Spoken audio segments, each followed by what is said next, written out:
Buenos días, mi gente. ¿Cómo están, amigos invisibles? Espero que estén bien. Qué rico, un cafecito colombiano, ¿eh? Haciendo frío. Estamos en épocas frías por estos lados. Amigos invisibles, hoy vamos a conversar un poquito sobre un personaje de nuestra historia. Un personaje que lamentablemente tuvo un final trágico. Un héroe de la patria, un héroe de Colombia, la patria grande, que va desde la península de Paria, allá en Cumaná, en Macuro, y termina por allá abajo por Loja, por Cuenca, nuestra Colombia la Grande. Muchos le llaman la Gran Colombia, a mí no me gusta llamarla la Gran Colombia porque realmente su nombre oficial era República de Colombia. Eh, Esto fue un muchacho, realmente fue un muchacho joven, que peleó en el Ejército Libertador, un muchacho que se ganó la voluntad de Bolívar, nuestro gran libertador, un muchacho impetuoso, respetuoso, ingeniero militar. No, la mayoría de los oficiales de nuestro ejército no fueron oficiales profesionales de carrera.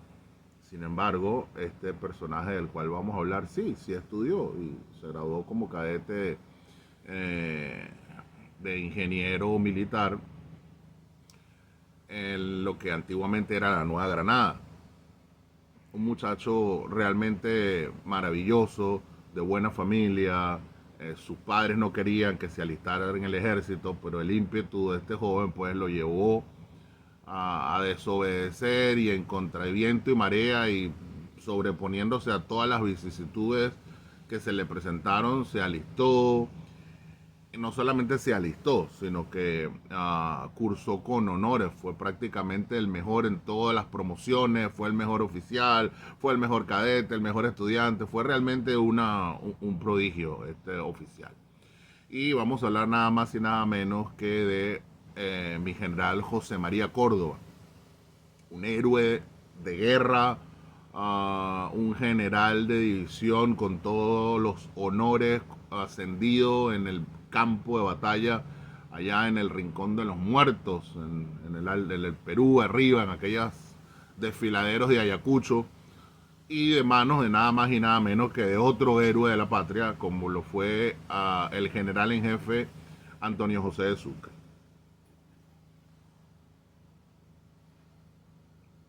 Hay muchas versiones sobre lo que pasó con Córdoba. Prácticamente su carrera militar, ah, no hay mayor discusión entre los historiadores de bolsillo, historiadores de otoño, comentaristas. Básicamente hasta el año de 1827, por allí más o menos, las historias son similares, ¿no? Básicamente Córdoba es de Río Negro, en nuestra linda provincia de Antioquia. Comienza pues su vida militar de la mano de un francés que le enseñó no solamente las artes militares, sino que también lo trajo un poco a calmar aquel ímpetu juvenil, a que canalizara sus energías, como fue el general Serviés. El general Serviés pues, fue un oficial francés que sirvió también bajo banderas granadinas, posteriormente colombianas, y prácticamente fue el maestro de muchos de los oficiales y soldados del Ejército Libertador. Y si bien no es reconocido por estar en grandes batallas, tiene un mérito mucho más importante, que fue el de entrenar a jóvenes aguerridos del Ejército Libertador, como nada más y nada menos nuestro querido general Córdoba. Serviés murió en circunstancias extrañas. Entre las batallas que tuvieron, Serviés toma Córdoba como su, perdón, Serviés toma a Córdoba como su decano, debido al buen desempeño del joven, le vio un potencial, le vio pues realmente que era un oficial que tenía futuro, y lo tomó bajo su ala protectora, haciéndolo su decano. En una de estas batallas, en estas escaramuzas previas a las grandes batallas como Boyacá, Ayacucho, Pichincha, envían a Serviés y por ende pues Córdoba, que es su decán, se va con él y van de pequeñas batallas en pequeñas batallas y van a parar a las filas de Páez. Llegan a por allá a, a las sabanas del Casanare con el Apure, que todo eso antiguamente era lo mismo, estaba todo mezclado ahí. Y pues se juntan con el general Páez.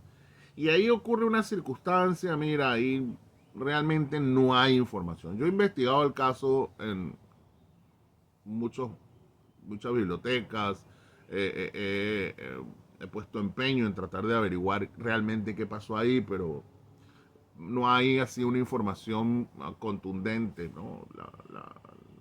Todo indica que Páez lo mató. Lo pasó por las armas, no sabemos por qué. A Córdoba estuvo a punto también Páez, a punto de pasarlo por las armas, supuestamente por un cargo de deserción. Córdoba quería servir bajo las órdenes directas del libertador Simón Bolívar. Páez no quería dejarlo que se fuera de su ejército llanero. Córdoba se escapa, acusa a Páez de asesino por la muerte de Serviés. Esa escapada pues es atrapado, lo atrapan y Páez lo iba a fusilar, lo iba a colgar, un cura interviene, le salva la vida a Córdoba y le dan un salvoconducto para que se vaya y a la final pues se encuentra con Bolívar y empieza ya pues una, una larga carrera al lado del Libertador. El Libertador pues ya tenía conocimiento, parece que ya Páez le había escrito una carta informándole de quién era Córdoba. Serviés también había informado al Libertador sobre Córdoba y el nombre de este joven oficial pues ya resonaba en los oídos de algunos oficiales importantes como Sublet, como Córdoba, como Anzuategui. Ya tenían conocimiento pues de este aguerrido joven que estaba dando mucho que hacer a los realistas, sobre todo en Antioquia, en Río Negro, y en las batallas que se dieron pues a lo largo de la Nueva Granada hasta que ellos se van pues a alcanzar a las órdenes de Páez junto con Servién. Qué bueno. El Libertador pues inmediatamente no tarda en darse cuenta que efectivamente lo que se decía de Córdoba no eran palabras que se las llevaba el viento, sino que de verdad el muchacho tenía madera. Al poco tiempo lo asciende a capitán, lo pone bajo las órdenes del general Sublet como asistente del Estado Mayor. Se va con el Libertador a la campaña libertadora, pasa el páramo de Pisba, combaten en el pantano de Vargas, combaten en Boyacá, entran victoriosos a Bogotá y Córdoba pues es prácticamente el héroe de la Nueva Granada, es un oficial joven, es un oficial, las malas lenguas dicen, pues yo no sé de estos temas, pero las malas lenguas dicen que era un joven apuesto, un joven gallardo. Aparte era de buena familia, sus padres no eran así de la aristocracia de la colonia, pero eran comerciantes, tenían una posición medianamente importante en Río Negro. Y el joven pues contaba con todas las dotes de el galán del momento, encima de ser un bien agraciado físicamente, era esbelto, era atlético, y pues ya era un general de la República en edades de un joven imberbe.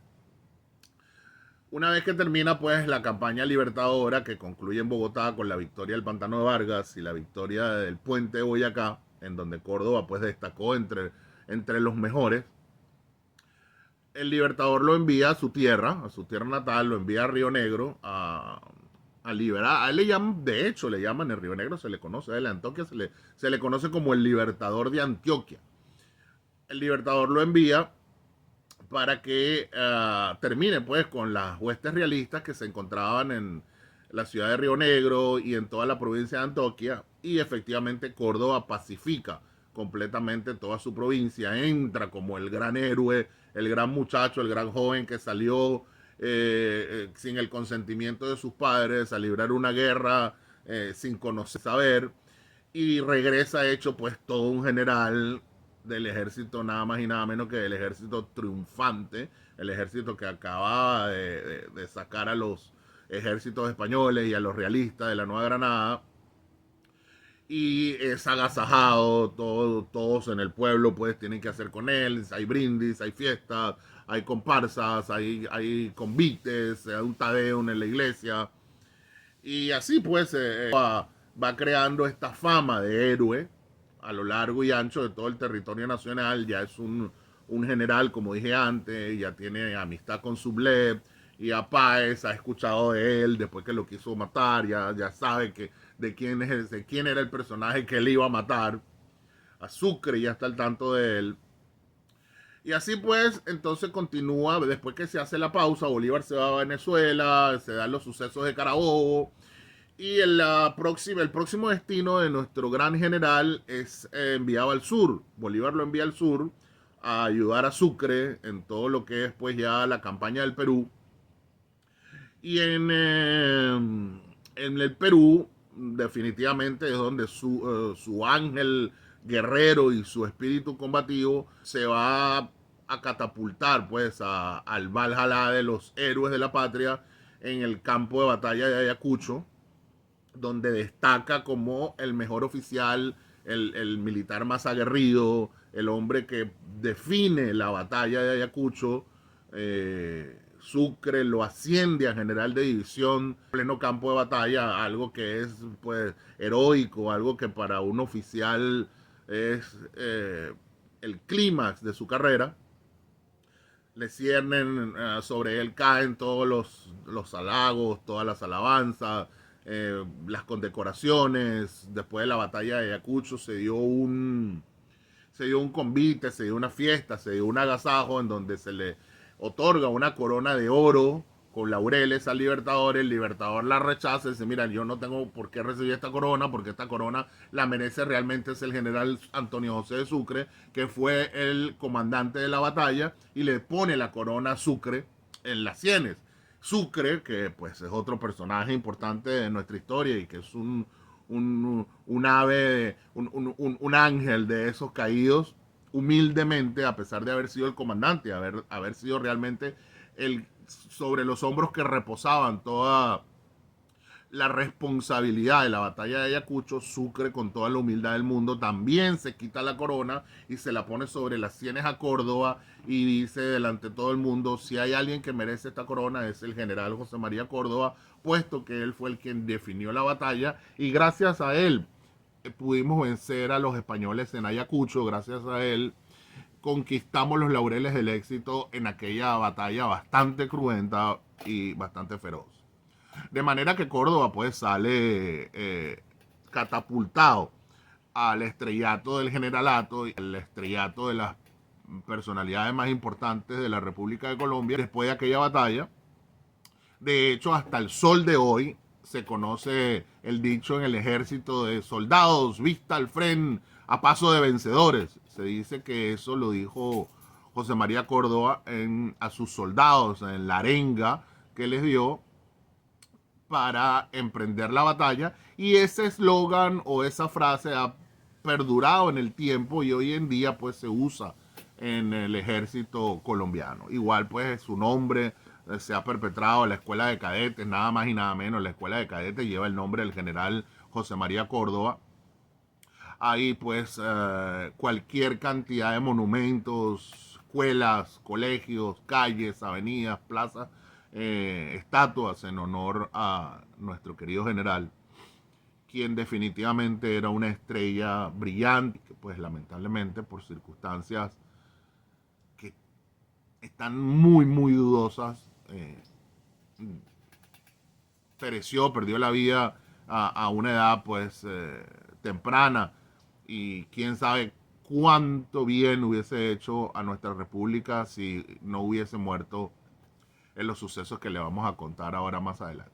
De manera que más o menos este panorama que les acabo de contar es el común, es el que más o menos manejan la mayoría de los investigadores y los historiadores sobre la vida de Córdoba. Palabras más, palabras menos, no hay así mucha diferencia entre las diferentes versiones, sobre el desempeño de nuestro general durante estos años. La cosa se complica y empiezan las divergencias de opiniones y empiezan las versiones inverosímiles. Hay historiadores que dicen unas barbaridades que realmente no sé de dónde sacaron su título de historiadores. Hay mitos, hay cuentos, leyendas urbanas sobre Córdoba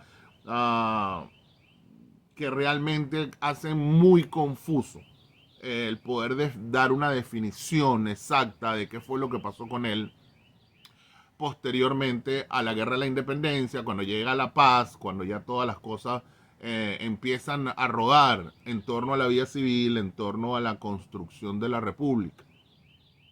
Hay hechos importantes que no mencioné durante el trayecto desde que Córdoba sale de Río Negro en Antioquia hasta que vencen en Ayacucho. En alguna oportunidad, Córdoba en una exhibición para galardonar, para agasajar a una dama. Recuerden que antiguamente el vehículo era el caballo, el corcel. Hoy en día tú te paseas en tu Mercedes-Benz, en tu Bugatti, en tu McLaren y lo paras enfrente de la muchacha a la cual quieres invitar a salir para deslumbrarla con el carro. Antiguamente era el corcel. Parece que Córdoba estaba haciendo una exhibición con un corcel de paso al frente de la ventana de una chica que pues le llamó la atención y a la cual pretendía, y se cayó del caballo y se golpeó la cabeza. Yo no sé cuántos de los que me escuchan se habrán golpeado la cabeza, pero este servidor, este que les habla, tuvo un accidente hace unos años. Yo me caí por unas escaleras por allá por el año 93, 94, más o menos, no recuerdo. Me caí de un segundo piso por unas escaleras y aterricé abajo en la planta baja y le pegué la cabeza a la pared. Y pues, qué nocao técnico. Desperté al día siguiente en una clínica ah, más perdido que la cabeza de Espadafora en Panamá. Lo cierto del caso es que a raíz de ese accidente, pues me quedaron algunas lagunas mentales. Yo estuve en un tratamiento, un aneurisma, estas palabras que usan los médicos que uno pues prácticamente no las puede ni pronunciar, de qué fue lo que me pasó. Y eh, quedé pues, quedé tocado. Bueno, a veces a mí converso con amigos, con mi familia, converso de algún hecho y pues, por más esfuerzo que hago no lo recuerdo y he hecho cabeza y he hecho memoria y nada, no me viene a la memoria el hecho y pasan así algunos días y lo recuerdo, pero olvido otro, ¿no? O sea, hay así algún switch, se rompió algún cablecito allá adentro, se desconectó, que pues tampoco es que estoy divariando, tampoco es que estoy loco y se me olvida todo, pero si hay episodios, hay lagunas, ¿no? Entonces yo más o menos puedo entender algunas cosas en la medida en que he ido investigando, en la medida en que he ido leyendo sobre los sucesos con Córdoba, porque ese golpe que él recibió al caer del caballo debe haber sido mucho más fuerte por el impulso del potro y el golpe debió haber sido muy duro. Parece que dejó pues también secuelas en Córdoba. Córdoba, por hemos sabido por las versiones que hemos leído, por los libros, por los periódicos, por las cartas que hemos investigado, se comentaba de que Córdoba tenía así problemas de conducta. No era un mal portado, pero tenía como arranques de repente. Estaba muy tranquilo y daba como un arranque, temblaba. O sea, tenía, tenía algunos rasgos, algunos aspectos en su comportamiento que parece que no eran normal. Sobre todo arranques como de ira, arranques como de rabia. No era así una persona fácil de tratar y de repente podría estar muy tranquilo y explotaba y mandaba a todo el mundo a que agarrara el camino de Villadiego y decía cuatro barbaridades. Este comportamiento muchas veces pues lo privó de algunas cosas, pues sobre todo con el Libertador, del cual era amigo. Bolívar lo quería como un hijo, se ganó su respeto, se tuteaban, se hablaban con franqueza, muchos oficiales en alguna oportunidad llegaron incluso a reclamarle a Bolívar de por qué Córdoba le hablaba como de esa forma, que para ellos era un irrespeto porque todos veían a Bolívar pues con aquel respeto, mi general, la jerga militar y el protocolo que se sigue para la figura como la de Bolívar, que era el presidente, que Córdoba en muchas ocasiones pues lo trataba como que si fuera su hermano, su amigo, y le importaba 7 pepinos el protocolo. Y eso a los ojos de otros oficiales muchas veces eh, impactaba, ¿no? Eh, puede ser que el dictador dejó de asignarle algunas tareas, sobre todo más en el campo diplomático, más en el campo político, justamente por este comportamiento. Recuérdense que el líder, el jefe, el gerente, siempre tiene pues en su mente una evaluación inmediata de sus subalternos, y sabe más o menos en qué lugar, en qué papel, en qué rol se pueden desempeñar mejor o peor sus fichas, ¿no? Esa es una de las tareas, de las tareas más importantes de un buen jefe, es un buen gerente, un buen manager, es saber exactamente cuáles son las cualidades de sus subordinados y jugar con ellas y explotarlas en la medida en que sean funcional para el conjunto, para el grupo, para la patrulla, para el pelotón, para la empresa. Tú no vas a agarrar a tu mejor gerente estratégico y lo vas a poner en recursos humanos porque de repente el hombre no es su fuerza, ¿no? No vas a poner a tu mejor coordinador, que sabes que el tipo es tosco y es brusco al hablar, a pesar de que es una eminencia en el campo de la logística, no lo vas a poner a atender al público. Va a tener roce con la gente porque no es dado a ese tipo de cosas. Y así sucesivamente.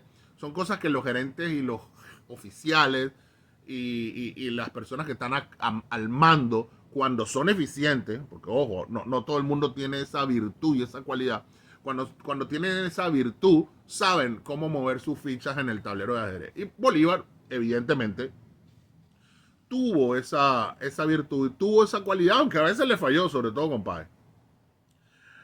Entonces, pues, eso a los ojos del subordinado a veces no cae bien. Lo cierto es que el golpe de la cabeza de Córdoba trajo consecuencias. Y esas consecuencias pueden ser, y yo voy por esa tesis, a pesar de que hay muchas, yo voy por esa.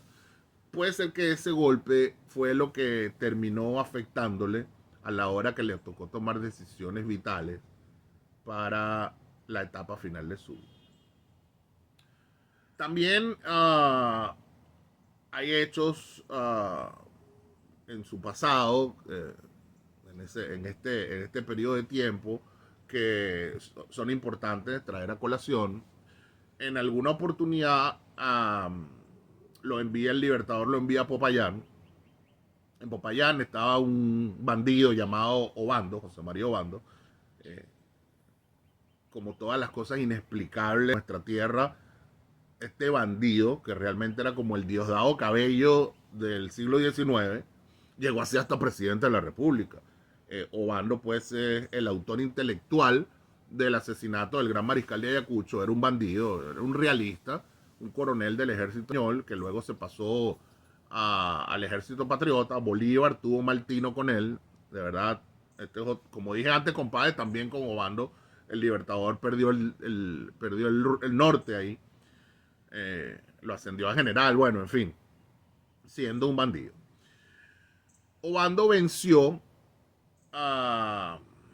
Obando se subleva, por allá, por el año de 1828, se subleva en Popayán por todos aquellos rumores que corrían de que Bolívar quería instaurar una, una monarquía y que se quería coronar rey de los Andes y bueno, toda aquella barbaridad que se hizo esos años. Obando se subleva, aunque yo estoy más seguro que tenía nada que ver con eso, sino que estaba sublevado toda la vida, porque Obando realmente era el amo y señor de la zona y era un bandido contrabandista, bueno, cualquier cantidad de barbaridad. Ya se lo resumí en que era el Diosdado Cabello de la época. Y el general Mosquera, Tomás Cipriano de Mosquera, Chocha, le decían así, le decían el mascachocha, pero es un aparatico que se usaba antes para romper las nueces. Tomás Cipriano de Mosquera es un hombre del cual muy importante, otro general importante de la Guerra de la Independencia, fue presidente 5 veces de nuestro país y le vamos a dedicar un programa en algo que es importante conocer quién fue este hombre de, de, de un peso específico muy importante no solo en la Guerra de la Independencia, sino a posterior en todo lo que fue la República de Colombia, antiguamente Nueva Granada, Estados Unidos de Colombia, etcétera. Tomás Mosquera uh, fue decán del Libertador, hijo del presidente Mosquera que sucedió a Bolívar y fue el último presidente de Colombia la Grande antes de su disolución en el año 30. Tomás Cipriano de Mosquera combatió a Obando en Popayán y Obando lo venció. Estos dos tenían una historia de amor y odio. Eran primos y se criaron juntos, hicieron juventud juntos, se odiaban, se amaban, se retaron a un duelo a muerte, la pistola falló. Bueno, hay una historia grande entre Tomás Cipriano de Mosquera y José María Obando. Lo cierto del caso es que el Libertador envía a Córdoba para poner fin a la revolución de Obando y a relevar del mando a Mosquera, que había perdido la guerra con Obando.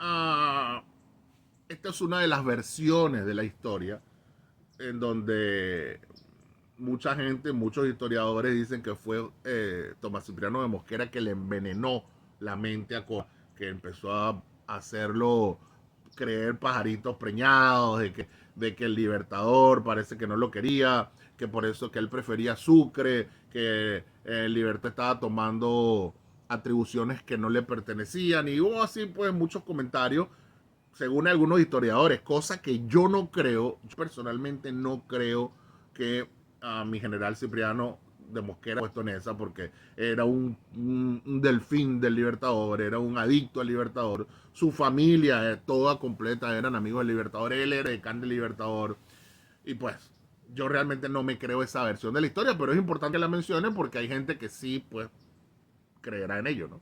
Y está en la mesa de las opciones sobre los sucesos que llevaron a Córdoba a la muerte.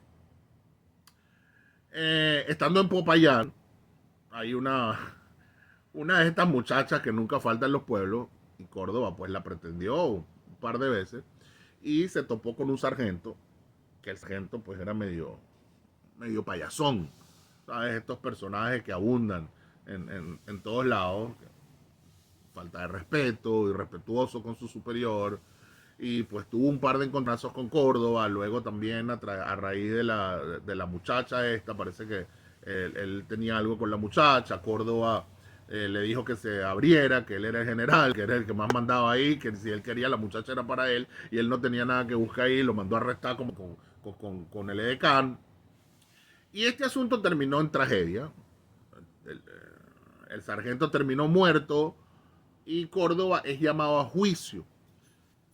Miren lo importante de esto, ¿no? El general de división, José María Córdoba, héroe de la batalla de Ayacucho, apenas terminó la batalla y es ascendido a general, como ya le conté, es laureado con la corona y todo esto, inmediatamente Sucre le dice, Córdoba, usted tiene que ir a Bogotá, porque lo llamaron a un juicio, tiene que presentarse, tiene una denuncia por asesinato y tiene que presentarse en Bogotá ante autoridades para enfrentar un juicio. Pues, como buena oficial que era y como buen ciudadano respetuoso de las leyes, que entendía que por ser un general y por ser un militar y por ser un héroe, su, su majestad no estaba por encima del poder civil, cosa que no entendió Páez en el año 26, y pues nos trajeron las grandes desgracias que nos trajeron. Córdoba sí fue a Bogotá y sí se presentó ante el tribunal, el cual lo absolvió. Evidentemente salió absuelto porque era inocente del crimen que se le imputaba de haber matado a este sargento. Y pues fue un suceso muy importante porque esto fue muy resonado en todos los periódicos, en el Eco del Tequendama, en los Toros de Fucha, en el Constitucional, en el Colombiano, en la Gaceta de Colombia, hasta en el IRI y en el Cóndor de Bolivia salió, se hablaba de los hechos de el juicio contra Córdoba en contraposición al juicio contra Páez, porque a Páez también se le citó a un juicio y no fue. Pensó que como él era el general en jefe, que como él era el héroe de Carabobo y como él era el mascalacachimba de los llanos de Apure, él estaba por encima de la ley y no se presentó a juicio. Y esto sentó un precedente perverso y nefasto que llevaron pues al fin de la República. Mientras que Córdoba, como un oficial, como un buen ciudadano, sí se presentó a su juicio, salió absuelto, quedó libre de cualquier sospecha y respetó la constitución, no se quebrantó en ningún momento ni el Estado de Derecho, ni el orden constitucional, y dejó es un muy buen precedente para todo el Estado, todo el ente militar. Esto es importante destacarlo porque esto nos habla mucho del talante de este general tan joven y tan aguerrido de nuestro ejército libertador. Los sucesos de Popayán pasan, Córdoba regresa a Bogotá, se dan otro hecho de faldas, pero esta vez con una extranjera, y ocurre un hecho muy curioso del cual muy poca gente conoce. Esto es algo, esto es una clave para entender posteriormente lo que pasó. Y es una de esas cosas que pasan en la vida que mucha gente las malinterpreta y que mucha gente busca pescar en ríos revueltos donde ni es revuelto el río y en donde no hay pez. Córdoba se encuentra por casualidad en un banquete con la hija eh, del diplomático sueco Henderson, el cónsul de Suecia, Colombia. La hija del cónsul, pues aparentemente era una belleza nórdica, una mujer pues nórdica bella. Córdoba se enamora perdidamente de ella. Mantienen un diálogo entre traductores porque ella hablaba inglés pero Córdoba no hablaba inglés y ella no hablaba francés aunque Córdoba medio machucaba el francés. Y ahí sale a la palestra un personaje clave. Les insisto, esta es una historia que muy poco conocen. Como dije antes, hay varias versiones sobre los sucesos de Córdoba y sobre el escritorio hay puestas varias carpetas de los sucesos que llevaron a la muerte del general. Pero entre esas carpetas yo nunca vi esta. Y sale este personaje tristemente célebre que se llama Pedro Carujo. Pedro Carujo hablaba inglés. Pedro Carujo, el por qué no lo sé, estaba con el cónsul Henderson, posiblemente como traductor, aparentemente pretendía también a la hija del cónsul, y él fue el que le sirvió de traductor a Córdoba aquella noche en aquel banquete para que se pudiese comunicar con la hija del cónsul. Con Córdoba, a través de su decán, consigue que Carujo acceda a darle clases de inglés. Carujo es un personaje curioso.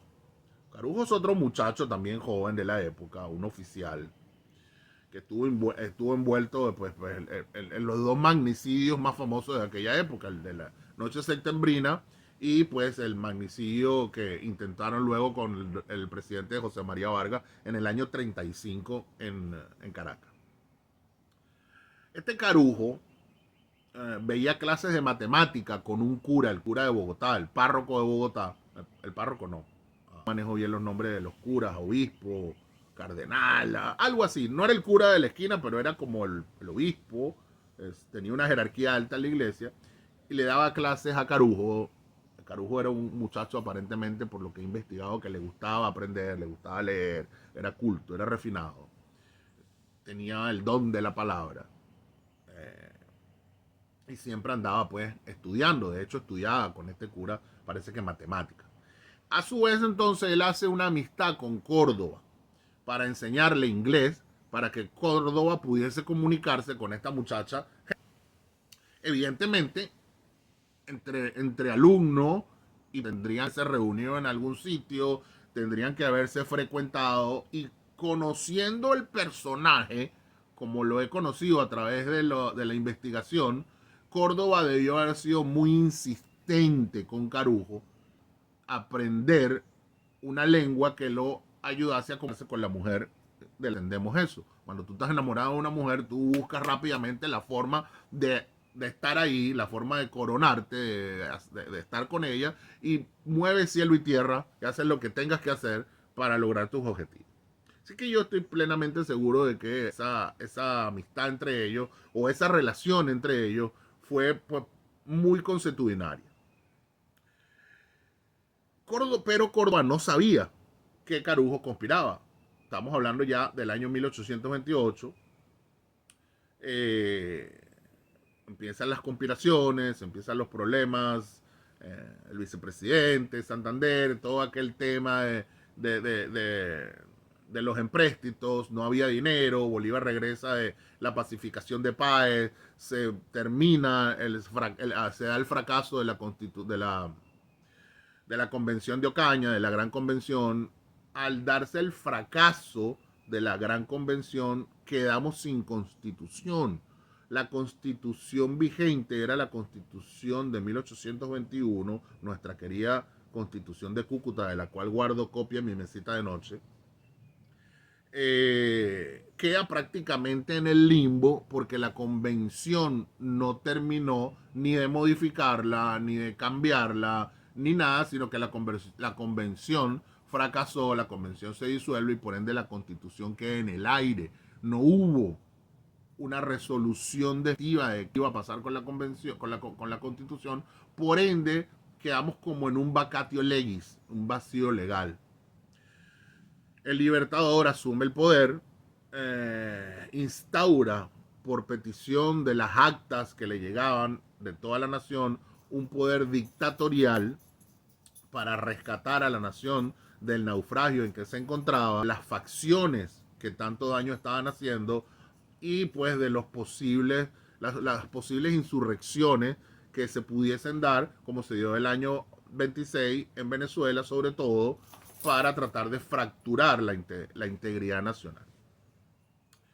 Todos estos sucesos, ojo, otra vez, esto siempre lo repito cuando hablo del tema, la dictadura instaurada por el Libertador no tiene nada que ver con Stalin, con Chávez, con Pinochet, con lo que nosotros hoy en día conocemos como dictadura. Tú agarras así hoy ahorita, en el año 1924, perdón, en el 2024, a cualquier niño de 5 años en la calle le preguntas por dictadura y es el diablo, malo, la dictadura es lo peor, es todo lo malo que pueda haber, y Stalin y Pinochet y todos estos grandes dictadores, Mao, todos estos sinvergüenzas de la historia. No, no.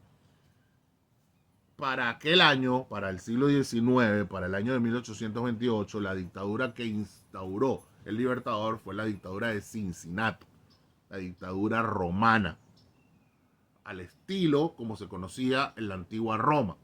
Un hombre, un ciudadano, que es elegido o por voto popular o por el Congreso, se hace cargo del poder, lo mismo que hicieron con Bolívar en el Perú. Yo no entiendo por qué muchos historiadores cuestionan toda esta barbaridad de la dictadura, que eso fue un error, y hablan así pistoladas sin ningún sentido. Si Bolívar era la segunda vez que hacía lo mismo, lo hizo ya en el Perú, el Congreso le otorgó poderes extraordinarios, poderes dictatoriales, y en este caso se le otorgó también las actas de toda la nación. Las actas estaban, existen, las pueden ver en los archivos nacionales, no fue que él quiso, eso fue una petición nacional, porque no había gobierno, no había constitución, la convención que modificaría la constitución fracasó y estábamos en un estado prácticamente de facto. Por ende, se necesitaba una figura fuerte que reunificara todos los poderes, que aglutinara la mayor cantidad de ciudadanos posibles y que mantuviera la estabilidad de la nación mientras se daba una etapa de transición a ver qué era lo que íbamos a hacer, porque es que ni siquiera sabíamos qué íbamos a hacer. Al fracasar la Constitución, todo el mundo quedó en el limbo, todo el mundo quedó, bueno, ¿y ahora qué? Porque la esperanza nacional era la Convención de Ocaña, y al esta fracasar, todo se fue al traste. Los gobernadores, los intendentes, los representantes, los jueces, ¿y ahora qué? Entonces, ante tal circunstancia, se dio y había la necesidad pues de instaurar una dictadura a la romana, que era el paso más lógico para una sucesión. De hecho, esta dictadura a la romana nació con fecha de caducidad. No es una dictadura como la de Stalin, como la de Pinochet, que te agarras un golpe de estado y te montas en el poder como Chávez y no sabes cuándo te vas a bajar de ahí, no te quieres bajar, te quedaste ahí. No. El mismo Libertador dijo, voy a asumir un poder dictatorial hasta el año 1830, donde se va a reunir nuevamente el Congreso, y esta vez el Congreso sí tiene que definir qué es lo que va a pasar con la República de Colombia, y yo voy a presentar mi renuncia. No solamente eso, en esta dictadura lo menos que hizo el Libertador fue mandar, porque se dio un hecho que lo sacó del poder y que lo catapultó hacia el sur de la República, que fue la guerra con el Perú. Entonces, ¿qué hace el Libertador? El Libertador delega el poder en la Junta de Ministros, crea su Junta de Ministros con Revenga, con... bueno, se me van los nombres de esto, pues está Revenga, está el general Urdaneta, está Restrepo, está Tanco, y hay otros más que son los que, pues, Castillo y Rada, que son los que conforman el Consejo de Ministros, y el Consejo de Ministros hace un estatuto, hace un documento que va a servir como una constitución transitoria entre el año 28 y el año 30, cuando se vuelva a reunir el Congreso. Y ese estatuto era la misma Constitución de Cúcuta, con palabras más, palabras menos. La Constitución de Cúcuta seguía vigente según el estatuto que ellos redactaron, aprobaron y firmaron, y el Libertador. La Constitución de Cúcuta seguía vigente, salvo algunos artículos que quedaban suspensos por las medidas extremas que había que tomar dadas las circunstancias. De manera que el hablar de la dictadura del Libertador del año 28 no tiene nada que ver con los sucesos, con las dictaduras que nosotros conocemos. Entonces el Libertador se retira hacia el sur, Córdoba sigue en Bogotá, pretendiendo a esta muchacha, no, perdón, me regreso, todavía no se va a Bolívar hacia el sur. Estamos en el año 28, Córdoba está como jefe del Estado Mayor, Urdaneta es el ministro de la guerra, el general Urdaneta. Todo este suceso con la dictadura, el vicepresidente Santander es sacado del poder, se le ofrece un cargo diplomático en los Estados Unidos, el cual acepta, y mientras tanto la conspiración se acelera. Santander es partícipe de la conspiración, más no es partícipe de la muerte de Bolívar. Santander quería el poder, pero no quería asesinar a Bolívar, sin embargo es conspirador también. Se llega a la noche septembrina. La noche septembrina, pues, es un intento de magnicidio, fracasa, gracias a Dios. En la noche septembrina, Córdoba, pues, como militar institucional, junto con Urdaneta, dominan la situación, vencen a los sublevados, estabilizan el orden en Bogotá, pero al parecer, antes de que se dicen los hechos, Córdoba estaba con Carujo, o se tropieza con Carujo, o estaba con Carujo. El hecho no está claro. Lo cierto es que hay gente que los ve juntos. Córdoba con Carujo, 5 minutos después, Córdoba agarra a la izquierda, Carujo agarra a la derecha, y se dan los sucesos de la insurrección. Los ojos que los vieron juntos, de inmediato, ¿qué es lo primero que piensan? Córdoba y Carujo están juntos, y Córdoba, por ende, también es un conspirador con Carujo, porque no puede ser que Córdoba no sepa que Carujo es conspirador. Pues no sabía. Pues no sabía, porque el mismo Carujo después en los interrogatorios lo dijo. No hay forma, es impensable que un general como Córdoba, íntimo amigo del Libertador, ferviente devoto del Libertador, vaya a conspirar contra él. Eso no tiene ni pie ni cabeza. No tiene ni sentido. Pero esa versión corrió y fue tomada muy en serio, y es una de las carpetas que está en aquella mesa de las que les conté. Lo cierto que, bueno, Ahí entra otra versión de la historia también que conspira contra Córdoba, que es Manuelita Sáenz. Yo he visto algún par de escenas por ahí en las redes sociales, en YouTube, y he leído algún par de libros, por llamarlo hojas escritas, porque eso no es un libro, en donde hablan de un supuesto romance fallido entre Manuelita Sáenz y Córdoba. Obviamente, Manuela Sáenz no era así una monedita de oro. Obviamente Manuelita no era una mujer muy querida, sobre todo por las damas de la alta sociedad bogotana, porque era pues la novia del Libertador. Y la novia de un tonto, la novia de un don nadie, a lo mejor es odiada y envidiada por las amigas de ese don nadie, de ese tonto. Imagínense ahora qué efecto causa a las demás mujeres la novia del hombre más importante de ese momento. Eso es normal, eso pasa, todas. ¿Qué tiene ella que no tenga yo? ¿Por qué ella y no yo? ¿Por qué una ecuatoriana en una bogotana? Bueno, cualquier cantidad de barbaridades. Lo cierto es que Manuela Sáenz no era muy querida, sobre todo en la ciudad de Bogotá. Y sobre ella se tejió, le llamaban la Sáenz, despectivamente. Sobre ella se tejió un nido y una telaraña de patrañas. Y una de esas es que fue Manuela la que trató de indisponer a Córdoba, a Bolívar con Córdoba, instigándole, chismoseándole, metiéndole cosas en la cabeza, enviándole cartas, diciéndole barbaridades sobre Córdoba, que Córdoba conspiraba, que Córdoba le iba a dar un golpe, que Córdoba era un traidor, que Córdoba era un conspirador, porque supuestamente en algún momento por allá, por un viaje que hicieron del Perú, cuando los echaron del Perú, después que se levantó Bustamante en la división auxiliar y tuvieron que salir corriendo del Perú. Por eso se da la guerra al Perú y Bolívar se va ahora que les cuento. Entonces supuestamente en ese viaje y eso salió también por ahí en la serie de Netflix de Bolívar. Pero de eso no hay pruebas, de eso no hay escritos, de eso no hay cartas. Yo personalmente no lo creo. Otra vez, conociendo a los dos personajes que los llevo más de 20 años estudiándolos a los dos, no coincido ni que Manuela pretenda montarle cachos al Libertador, eso no entra en mi cerebro, ni que Córdoba haya tratado de abusar o haya tratado de aprovecharse de la novia o haya rechazado a la novia de su mejor amigo, porque él consideraba a Bolívar como un padre, como su mejor amigo, como su ídolo. Entonces esa situación que pretende lacerar primero la imagen de Manuela como mujer,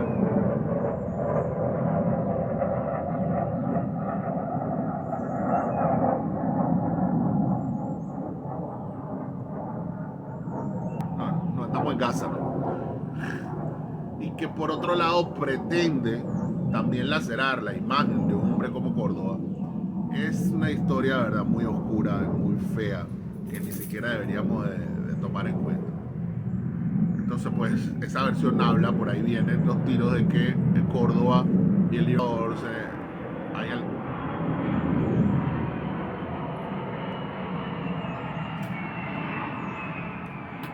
de que hay algún tipo de enemistad y de que el Libertador pues trata de alejar a Córdoba y las decisiones que toma más adelante tratando de sacar a Córdoba del camino vienen por ahí. Eso para mí es falso. ¿Ok? Terminan los sucesos del año de la conspiración septembrina. El Consejo de Guerra que juzga a los conspiradores está encabezado nada más y nada menos que por el general Rafael Urdaneta y por el general José María Córdoba. Hay también dos civiles, hay otro coronel, pero básicamente estos dos personajes son los más importantes. Córdoba nunca, nunca se la llevó bien con Santander y lo irrespetó en muchísimas ocasiones. Tuvieron muchísimas discusiones, estuvieron a punto de irse a las manos en muchas veces y había una historia entre estos dos que no era para nada de amistad. Por ende, cuando le tocó a Córdoba, ahora como juez del Consejo de Guerra junto con Urdaneta, que tampoco le tenía mucha simpatía a Santander, querían pasar por las armas a Santander. Ellos fueron pues prácticamente... Ya, es okay. Ellos prácticamente son los que eh, juzgan, los que condenan a los conspiradores, ya luego se da el visto bueno del Consejo de Ministros y por último pues el visto bueno del Libertador, que al final del día fue el que firmó el indulto a Santander, cosa que molestó mucho a Córdoba y cosa que molestó mucho a Urdaneta. Pasados los sucesos de la noche septembrina, aplacada la situación, apaciguados los ánimos, la situación más o menos ya está estable. El Libertador ha tomado muchas medidas que le diezmaron, por decirlo de alguna forma, su popularidad. Rápido le hago un paréntesis. El país estaba gobernado por Santander. Santander no fue el mejor administrador, no fue el mejor presidente, hizo cosas que pues lamentablemente nos trajeron muchos problemas. Obviamente cuando Santander estuvo al frente de la presidencia hasta casi el último año, había dinero porque llegaron empréstitos de Inglaterra, el dinero pues fue abundante, hubo contratos, hubo libertinaje, la gente hacía lo que le daba la gana, habían preventas, habían amiguitos, habían amigos, había excepción de impuestos, había un relajo total en la administración pública, sobre todo en la ciudad capital, sobre todo en Caracas y sobre todo en Quito, que eran las principales ciudades. Había un relajo, pues prácticamente Santander nunca salió de Bogotá. Santander mandaba hasta el Palacio de San Carlos y hasta el puente que estaba a las afueras de Bogotá, el puente de San Victorino. Ese era el margen, ese era el marco de Santander. Nunca se tomó pues la mínima pero la mínima molestia de salir de Bogotá a ver cuáles eran los problemas afuera. Por ende, Páez hacía lo que se le pegaba la gana en Venezuela, Flores y Mosquera hacían lo que se le pegaba la gana en Guayaquil y Ecuador, y todos los intendentes, por ende, Bermúdez tenía un clan familiar en el gobierno, había de relajo de todo en la administración de Santander. Entonces, como decía la canción, llegó el comandante y mandó a parar. Cuando Bolívar llega y se encuentra que el relajo, se encuentra que las arcas están vacías, que los dineros se han dilapidado en cualquier cantidad de tonterías, menos en lo que debió haberse invertido el dinero de los empréstitos. Todo lo contrario, ahora estamos más endeudados que antes. El caos era, todo el mundo hacía lo que le daba la gana, nadie pagaba impuestos. Entonces Bolívar pues inmediatamente empieza a tomar medidas. Recuerden que Bolívar, aparte de ser un gran estratega militar, también fue un gran administrador. Ya en su juventud le tocó administrar la hacienda de sus padres y tuvo éxito y mantuvo a flote la fortuna la fortuna de los Bolívares.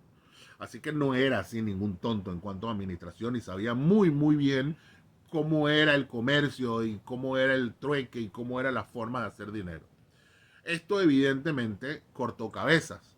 Hubo gente que Santander nombró secretarios, tribunales, jueces con jueces asistentes, con el secretario, el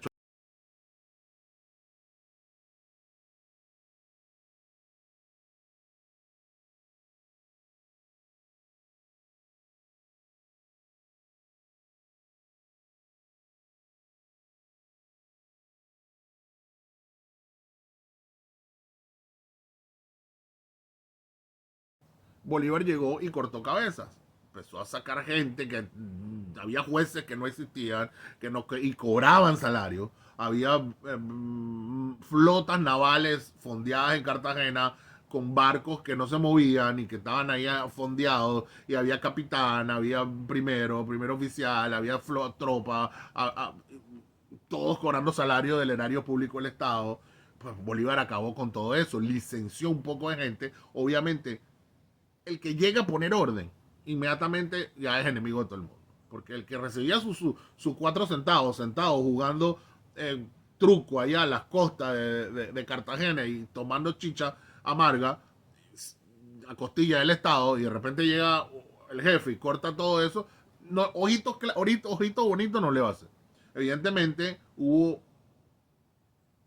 un, no lo vamos a llamar odio, hubo un disgusto general. Bolívar perdió popularidad porque todo el mundo lo tenía en el pedestal de los dioses del Olimpo, el héroe, el ganador de las batallas, el tipo más arrecho del mundo, el que nos sacó del oprobio de los españoles, 3 siglos de oprobio y de abyección de la esclavitud, y este hombre llegó con su mano poderosa y nos libertó, pero entonces ahora regresa después que se va por allá, y estamos aquí con Santander disfrutando de la bonanza de la libertad, de que gracias a Bolívar pues lo tenemos como era, porque gracias a él pues nos dio la libertad, pero ahora tenemos a Santander, que es el que nos tiene viviendo como reyes, y todos somos felices, y todos hacemos contratos, y todos ganamos, y todo. Mientras que eso pasa entre 2 o 3, el resto de la nación está desangrándose, y el país es una chatarra. Entonces cuando llega este hombre a poner orden, dice, bueno, pero este no era el héroe, este nos dio la libertad y ahora pretende ser rey. Este fue el gran tipo que venció en las batallas, ahora me está cobrando impuestos, igual como me lo cobraban los españoles. Este no es el gran guerrero que nos ganó todas las batallas para darnos la libertad y ahora me quita los contratos del ganado. ¿Cómo es eso? Por ahí van los tiros. No porque era rey, que se quería coronar emperador, eso es babosada de los historiadores. Por ahí van los tiros.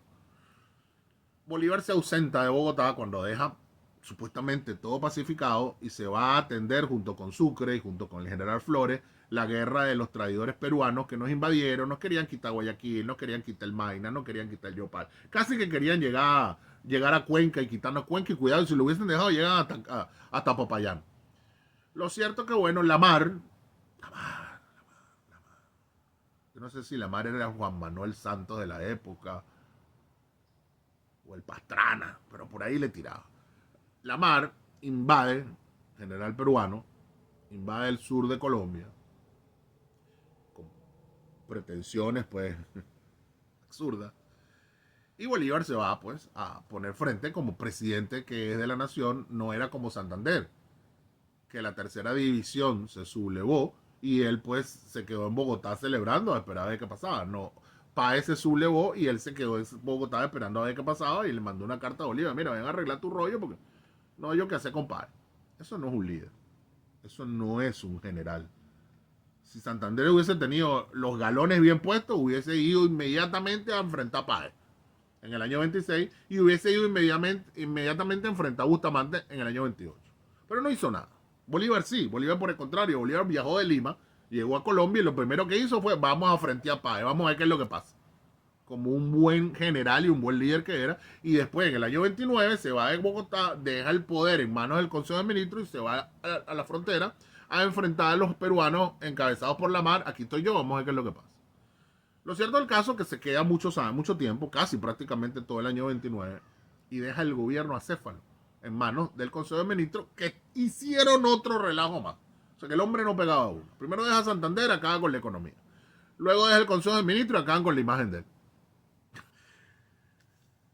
El Consejo de Ministros se inventó con Urdaneta un cuento de que iban a traer un príncipe. Llegaron unos funcionarios franceses, los ingleses se molestaron porque como si van a traer un príncipe, ¿cómo es que nosotros los hemos ayudado toda la vida? Entonces ustedes van a traer un príncipe francés. La cosa repercutió a nivel internacional entre los consulados, entre los embajadores. Eso se formó un escándalo. En Venezuela dijeron que Bolívar iba a instaurar una monarquía. Entonces, bueno, fue todo un relajo.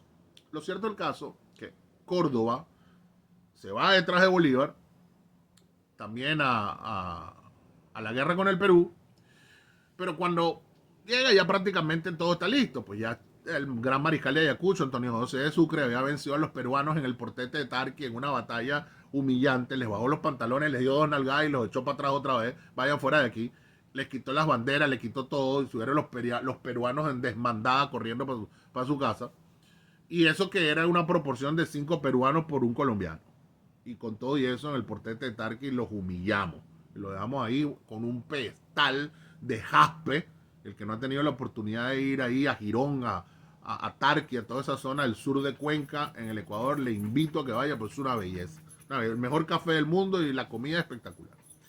Hay un monumento de jaspe con una placa donde dice: aquí 3.000 bravos de Colombia vencimos al ejército invasor del Perú que trató de usurpar la tierra de sus benefactores.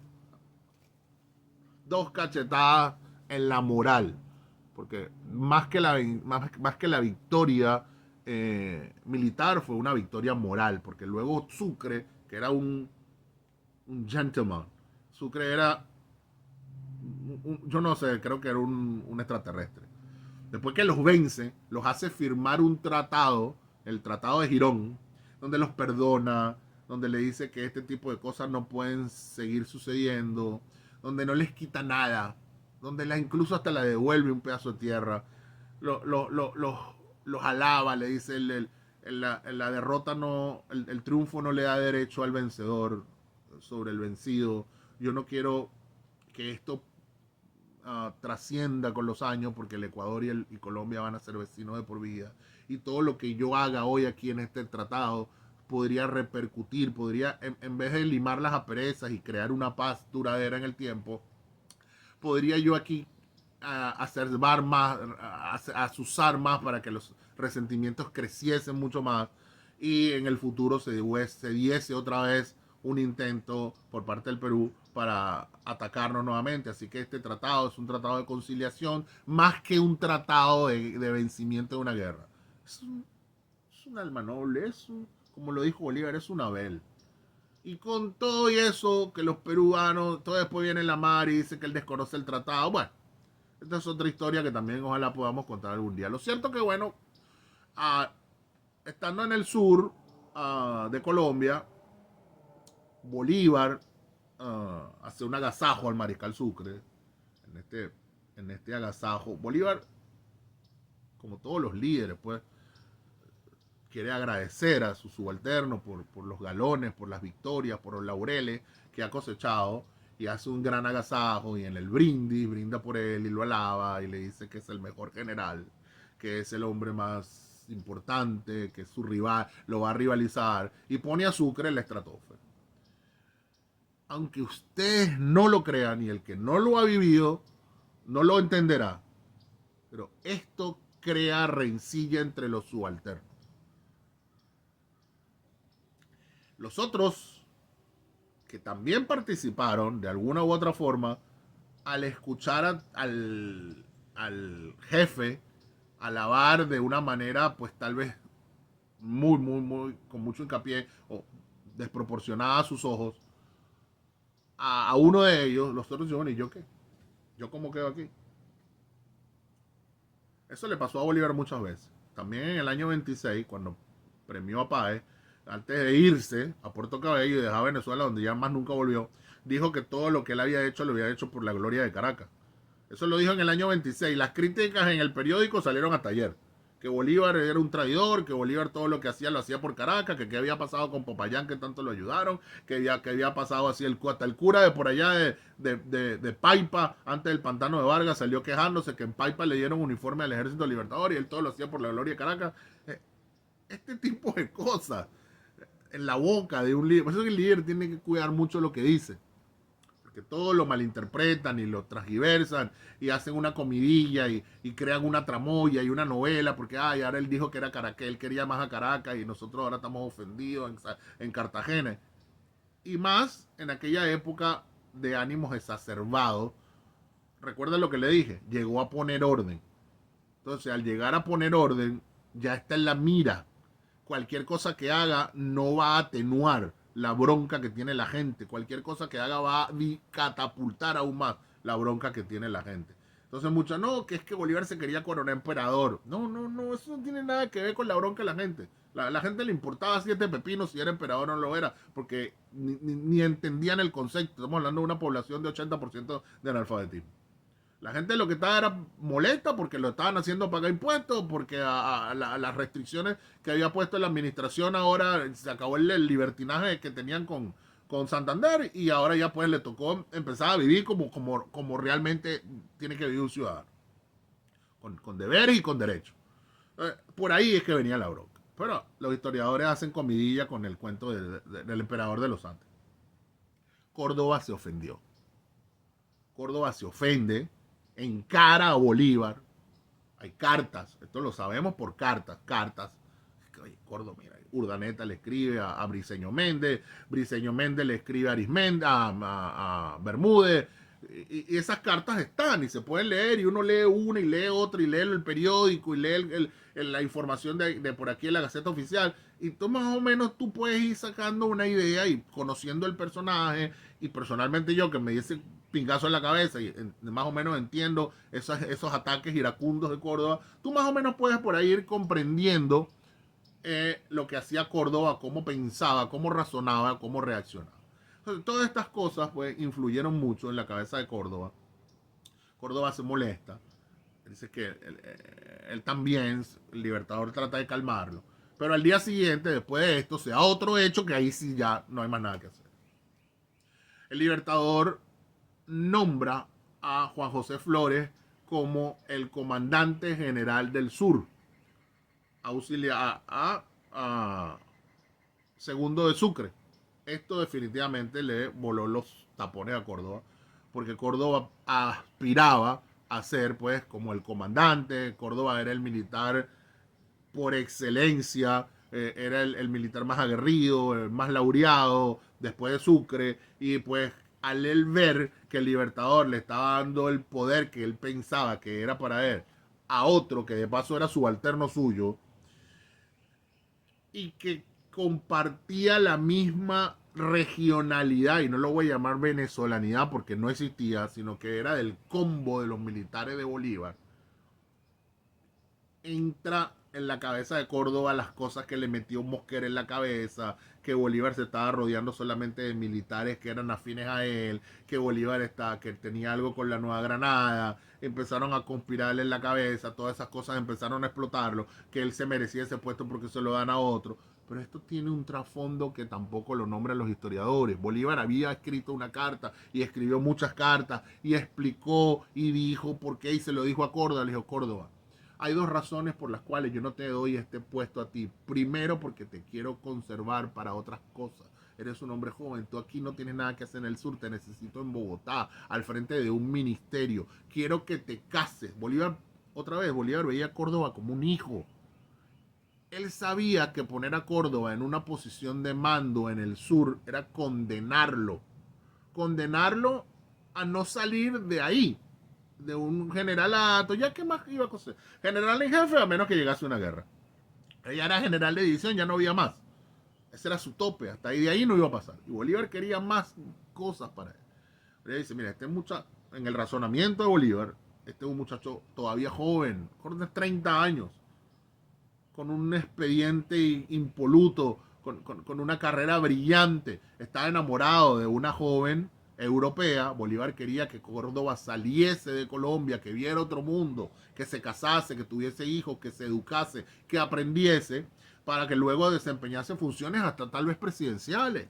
Ese era el concepto y esa era la idea que tenía Bolívar de él. Se lo dijo, cásate, vete con tu esposa, con la hija del cónsul, ten familia, deja estos muchachos aquí que se maten entre ellos, yo a ti te quiero para cosas más grandes.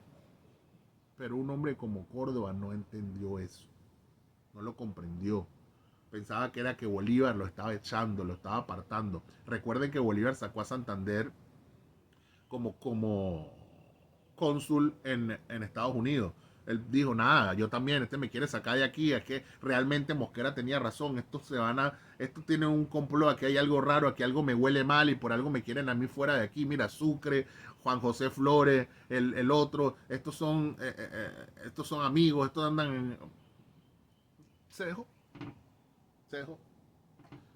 Lo comieron los remordimientos, se le destapó la neurisma, el golpe en la cabeza lo molestó y se va, le da la patada a la mesa y se va y se regresa a Antioquia, a su tierra, y ya empieza a conspirar.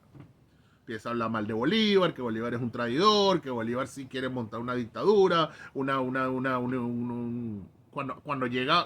regresa del sur, se entera de todo el complot y todas las barbaridades que había hecho el Consejo de Ministros, que querían traer un rey de Francia para poner un rey de Colombia, con la bronca que ya viene, esto se mezcla, y esto es un cóctel molotov que explotó. ¿Y cómo explotó? Empezó a conspirar. Dijo que se iba a alzar en armas en contra de Bolívar por defender la constitución de Cúcuta cuando ni él mismo cuando él era uno de los primeros artífices del Consejo de Ministros y de la dictadura de Bolívar. Si tú analizas el Córdoba de 1829 a finales con el Córdoba de 1828, hay dos personalidades completamente diferentes. Y eso no funciona así. Lo cierto es que, bueno, nuestro héroe conspira, se da una batalla en Río Negro, en Antioquia. Esto llega a oídos del Libertador en el sur. El Libertador se preocupa de manera pues, desesperante y la primera cosa que se le ocurre al Libertador es agarrar a otro de sus hombres de confianza, que él sabe que es amigo de Córdoba, que él confía plenamente en las capacidades y en los dotes que tiene este hombre para negociar, porque ya lo enviaba a muchas misiones de negociación, incluso ante Páez, incluso ante el Congreso de Cúcuta, el Congreso de 1828. Este es el hombre como que este es como su punta de flecha para negociar. Envía a Oliari. Dice, Oliari, busca a Córdoba, ustedes son amigos, ustedes se conocen, cálmalo, tranquilízalo, llévalo contigo. Oliari se va, recibe órdenes en Bogotá también de que la insurrección ha tomado proporciones ya muy grandes. En Bogotá, Urdaneta y el Consejo de Ministros le ordenan a Oliari que cese a Córdoba, si sea por las buenas o por las malas. Ya viene con dos órdenes, las órdenes del Libertador y las órdenes del gobierno. Tiene dos órdenes encima. Las dos órdenes son cesar a Córdoba, cesar la insurrección porque se puede regar como pólvora, y Córdoba era un hombre que movía masas porque es un héroe de guerra. No es lo mismo que la conspiración de Azuero, de Florentino González y de Vargas Tejada, que la conspiración, que eran hombres chupatintas y leguleyos, que la conspiración de un héroe de guerra que donde llegaba todo el mundo tenía que hacer con él. O sea, totalmente diferente. Era un hombre peligrosísimo. Oliri o Oliari llega a Río Negro, intenta dialogar con Córdoba, pero no hubo forma ni manera. Córdoba estaba arresteado, Córdoba quería pelear, no había forma ni manera de que entrase en razón y pues lamentablemente hubo que reducirlo. El problema se complica en un hecho, luego que lo reducen, Oliari los rodea, los vencen al ejército de Córdoba, que era un ejército pequeño, lo vence, lo reducen a una casa, él queda atrapado en esa casa, Oliari insiste que se rinda, le grita que se rinda, que somos amigos, que recuerde que el Libertador lo quiere como un hijo. Bueno, Córdoba estaba intransigente. Córdoba, Oliari, que yo considero que fue un error de él, porque él debió ser el que entrase a hablar con Córdoba a la casa y poner en riesgo el pellejo, si es que eso es lo que temía. Debió ser él el que entrara a hablar con Córdoba, pero él no lo hace. Él envía a uno de sus lugartenientes, que es un hombre que sería famoso. Es el teniente Rupert, el comandante Rupert Hans. Él envía a Rupert Hans a hablar con Córdoba, y cuando Rupert Han entra a la casa, Córdoba lo ataca, Rupert se defiende, le da un sablazo, le corta la mano, los dedos, y Córdoba, con todo y que ya estaba herido, y él era herido en la mano también, y sigue peleando, y Rupert Han lo ultima y lo mata. Hay 7 millones de versiones. Yo escuché anoche, antenoche, en un loco, un historiador de Antioquia, señor, ya pues mi papá, diciendo que a Córdoba, que Rupert Han entró en la casa donde Córdoba estaba durmiendo y lo mató a mansalva, dormido. Bueno, hay cualquier cantidad de versiones. De hecho, su hijo, su hermano, el Salvador Córdoba, que también fue militar, el hermano del gran general, le escribe a Bolívar, le dice, general, yo estoy preocupado, yo no entiendo qué es lo que le está pasando a mi hermano, yo he hablado con él, he tratado de traerlo a capilla, llamarlo a capítulo, pero está que no quiere nada con nadie. Su propio hermano, que también era del combo de los amigos de Bolívar. De manera que Rupert Hunt ultima a Córdoba, y esto pues se convirtió en una tragedia, y hasta ahí pues llegó la vida del gran héroe de Ayacucho, del gran general, del hombre del cual lleva el nombre nuestra escuela de cadetes, José María Córdoba, un prospecto de hombre, un prospecto de ciudadano, un prospecto de patriota. Tenía mucho que darle a la República todavía si le hubiese hecho caso a Bolívar, se hubiese casado y se hubiese ido a Europa unos 2, 3 años, hubiese conocido el mundo, hubiese regresado con un bagaje cultural inconmensurable. que nos hubiese servido y hubiese sido pues prácticamente una etapa transitoria después del quiebre de la gran República Colombiana. A lo mejor no hubiese sido Santander el presidente en el 32, sino hubiese sido Córdoba. Y otro gallo cantase. Esas son cosas que no sabemos, simplemente especulamos. Pero siempre hemos lamentado, la noticia devastó al Libertador cuando supo que Córdoba había sido muerto, había sido asesinado por Hans. Hans, años después lo llevan detenido. Hans se fuga. Esas cartas, hay un libro. Hans se esconde en Curazao, al tiempo cuando ya todo se acaba regresa, terminó siendo profesor de idiomas en la Universidad Central de Caracas, auspiciado por Páez. En fin, una historia muy triste, un final muy triste para uno de los grandes héroes de nuestra patria. Eh, yo personalmente le admiro mucho de tanto que he investigado sobre él. Creo que es el de la trilogía perfecta, Sucre, Bolívar y Córdoba. Y lo conservo en ese pedestal. No lo degrado por lo que hizo, no lo condeno por lo que hizo, lo atribuyo a influencias de terceros. Todavía estaba a una edad temprana donde los hombres son muy influenciables. Tenía ese problema en la cabeza. Y esos ímpetus y esa enfermedad pues les condenaron la vida lamentablemente. Así que bueno, mis queridos amigos invisibles, este ha sido pues un resumen pequeño de cualquier cantidad de historias que podría contarle y anécdotas sobre nuestro querido Córdoba. Pero de verdad es triste hablar de él y yo me siento mucho en el corazón cuando lo recuerdo, porque perdió la vida muy joven, perdió la vida innecesariamente y tenía todavía mucho que dar. Que las estrellas las guíen y los guíen hacia un nuevo amanecer. Y muchas gracias por su sintonía. Auf Wiedersehen.